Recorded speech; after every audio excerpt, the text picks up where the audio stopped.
Howdy folks, Matt here with part 3 of the comprehensive warm-up sequence, and we're moving on to our video 3, part 2 of the warm-up, which part 2 encompasses the 4th and 5th components, movement prep, movement patterning, specific to the exercises you're going to do, movements that are directly, sometimes indirectly beneficial for the safety and performance of what your main lifts are for that session. So with movement prep, might be body weight or lightweight. It's pretty training specific. So if your whole goal is to do pull-ups in a workout and that's your focus, then you're not gonna do hamstring curls and different types of squat variations to get ready for a pull-up. Or if you're doing a bunch of squats and deadlifts, then you're not gonna need to warm up your triceps or your overhead pressing movement pattern. I'm doing a full body barbell workout today, doing some cluster training, which is high intensity barbell lifting. And I'm gonna be doing some overhead presses and I'm gonna be doing some squats. So I'm warming up my shoulders very adequately and also my hip hinge and my knee flexion and extension for lower body. So let me take you through this. All right, so something that's kind of a general go-to for me, again, I said it might indirectly benefit your training in some cases, and this is the case here. I'm gonna warm up my upper back, posterior delts, rotator cuffs, and thoracic spine, which I do anytime you have any type of an upper body workout. Getting your rotator cuff muscles and your good posture muscles prepped and fired up is very beneficial. So even if you're doing bench press, warm your upper back up in some way, shape, or form. Band pulls is wonderful, easy, super effective. You know I love band pull variations. I'm just so happen to be using a cable machine today. So I'm gonna do a cable tri-set with pretty light weight to hit the upper back, to get yoked before my overhead presses. I'm gonna start here with some W's. I don't know if you can see it, but I'm making a W shape with my arms externally rotating the shoulders as I pull the cables. This tri-set, T-R-I-S-E-T, 3 exercises, 3 different movement patterns for the upper back, the upper posterior, medium volume, 10 to 15 reps. So now I'm going to move on to some Y raises. So I just did W's. Now I'm going to do Y's, and then I'm going to finish with A's.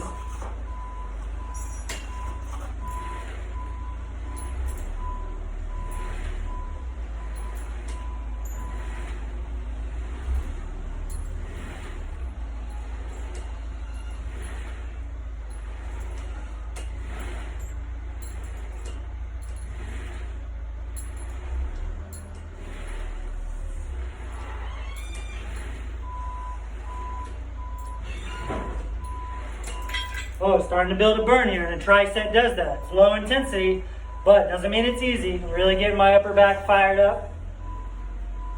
Getting it burning a little bit. Now I'll go into the A's, where I'm pulling down low, focusing on scap retraction, depression, posterior delts, and triceps.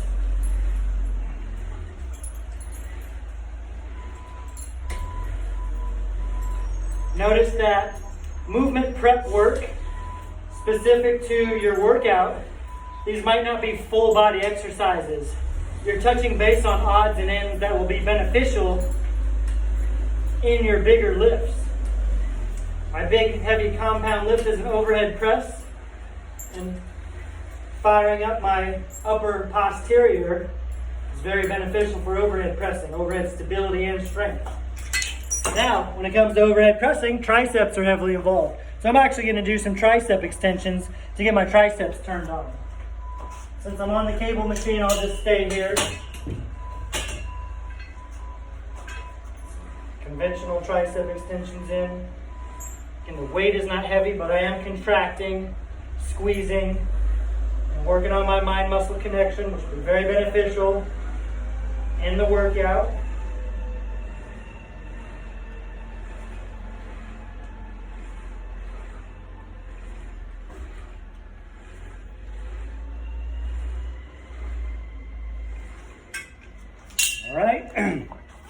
Upper back is warmed up, warmed up even more, which will help with overhead pressing. And like I said, I'm doing some squats, so it'll be beneficial to do some activation or warm up work specific to squats. And what I'm going to do are, again, the sky's the limit. You can do a lot of things, but I'm going to do some slosh tube squats. Slosh tube, you know, I'm a big fan of stability training for injury prevention, body awareness, reaction, and proprioception. So it's not about how heavy I'm going. This is about control, having good quality movements, and taking your time getting the most out of it. This is a decently heavy slosh tube. All right, so I'm gonna run through a set of squats. Not going fast, not doing a ton of weight, not doing a ton of volume. I'll go to 10 reps, medium volume. And I like using the slosh tube for movement pattern practice because not only am I going through the primary movements, the hip extension and flexion, the knee extension and flexion, but I'm focusing on stability because I feel this water. This isn't me moving, the water's moving around. I'm having to stabilize it with my hips, my core, my shoulders, all of the above. When I turn on and activate all these stabilizing muscles, that's very beneficial for a heavy load, which absolutely requires that things be under control and stable to stay safe. Slosh tubes can be a very beneficial tool for both injury prevention, performance, and prep work. Really, all those are synonymous.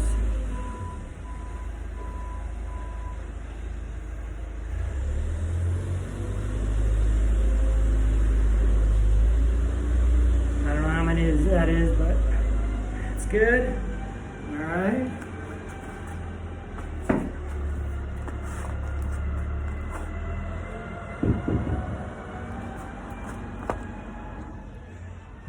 So there's an example of how I might get my shoulders and upper body warmed up for overhead presses, and also how I might get my squat warmed up for heavier squats. Moving right along to the last component of the comprehensive warm-up, we've got feeler sets. These are actual warm-up sets of the lift. Since I'm doing overhead press with a bar, I'm going to start with an empty bar, and I'm going to practice pressing perfectly, taking it seriously. See, I wrote serious because feeler sets, although they are not max effort sets, how you do anything is how you do everything. Practice your lightweight feeler sets as if it's a new PR, a max effort, 1 rep, max 3 rep, max whatever. Feeler sets are as specific as it gets to the workout, and you've done a lot of work prior to that with cardio, mobilization, activation, movement prep, and now finally, you're tucking the napkin in, you're grabbing your fork, you're getting ready to cut into that steak, and so everything that preceded this makes a difference. And these feeler sets are you cutting the steak before you get to feed your soul. Sorry, vegans. Sorry, not sorry. And you'll see I put said principle here. Specific adaptation to impose demands. Specific adaptations to impose demands. That means you get good at what you do. What am I here to get good at today? Overhead pressing and squatting. So what do I need to do to get good at that? Overhead pressing and squatting. Everything I've done prior to this is conducive to overhead pressing and squatting. And now I'm finally doing my feeler sets. My mind is right. My body's feeling good. I'm warm. I'm sweating. I'm lubed up in my joints. I've got more energy from the activation work. That's really why I do neural charge activation work, is to give you more energy physically and mental acuity. Totally does that. Better than any pre-workout. So I got a bar here. So with feeler sets, let's say I'm doing my squats first, and I'll face you so I can talk to you. First feeler set is always an empty bar. I'm going to treat this, I'm going to do 5 reps, and I'm going to treat it as a 5 rep max.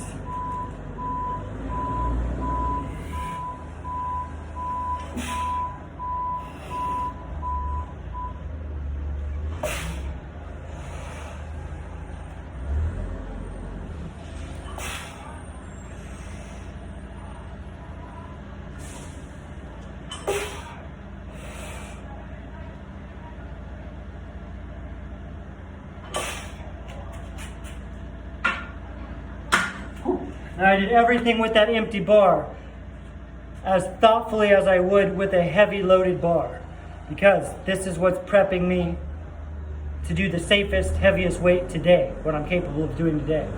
Now I'm gonna ramp the weight up probably 4 or 5 sets before I finally get to my working weight with what I'm doing today with training, which is cluster training. Watch the cluster training video. After that, I would do feeler sets, warm-up sets for my overhead press. So you get the idea. Do your feeler sets, your ramp-up sets, up to your working weight. That way, you are ready to maximize the benefit you get from investing your time, your effort, your energy, your money, your emotions into your training session. So either going through the motions without thinking about what you're doing, without knowing the why behind everything. Going through the motions is called exercising. Exercising means you just get hot, sweaty, following directions. You're not sure why you're doing it, but you think that getting tired is the goal. No, you get tired and fatigued and exhausted sometimes from being productive, but that is not the goal in and of itself. Exhaustion and fatigue might be a byproduct of being productive in a thoughtful, mindful manner, but exercising and training are opposites in my opinion. When you're doing a comprehensive warm-up like this, it's because you're training and you know it. You have an objective. You're ready to tackle your goals and achieve new possibilities and potential that you never knew possible. And that only comes with this type of mindset and treating everything from the simple warm-up all the way to your heavy working sets with intention and taking it serious. All right, go time. Thanks for watching. Try it out. Ask me questions.